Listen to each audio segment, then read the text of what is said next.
Praise the lord అండి. Good morning. బాగున్నారు కదా? ఉదయకాల సమయంలో దేవుని మాటల కొరకు ఎదురు చూస్తున్నారు కదా? 50వ కీర్తనలో 15వ వచనంలో అద్భుతకరమైన మాట ఉందండి. నేను నిన్ను విడిపించేదను, నీవు నన్ను మహిమపరిచేదవు. Praise the Lord. అద్భుతకరమైన మాట. అవునండి, ప్రభువే మనల్ని అన్ని విషయాల నుంచి విడిపించే దేవుడై ఉన్నారు. ఉదయకాల సమయంలో ఈ మాటను రుచి చూచి చెబుతున్నామండి. మా జీవితంలో మమ్మల్ని ఎన్నో పరిస్థితుల నుంచి ప్రభువే విడిపించారు. ఎన్నో భయంకరమైన విపత్తుల నుంచి ఆయనే తప్పించారు. ఈ ఉదయకాల సమయంలో మనుషుల్ని ఆశ్రయిస్తున్నారా? దేవుని పైన ఆధారపడలేకపోతూ ఉన్నారా?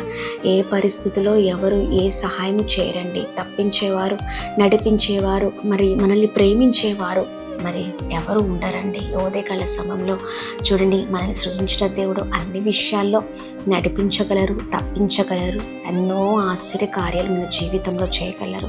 అందుకనే ప్రభు పైన ఆధారపడదాం. చెరసాల్లో మరి చూడండి, ఆ భయంకరమైన ఆ జైలులో పౌలు శీలలు మరి ఎంతగానం మరి ఉన్నప్పుడు దేవుడే వారిని ఆ సంఖ్యల నుంచి విడిపించారు కదా. మరి చూడండి, వారు ప్రార్థించినప్పుడు ఎలా ప్రభు అద్భుతాన్ని చేశారు. ఆ బందీఖాన నుంచి వారు విడిపించబడ్డారు. మనం కూడా పరిస్థితి నుంచి విడిపించబడాలంటే దేవుని సహాయం కోరాలి. అందుకని దేవుని సహాయం కోరుదాం. ప్రభువే అన్ని విషయాల్లో విడిపించి మనల్ని గొప్ప చేయబోతున్నారు. Praise the Lord. God bless you all.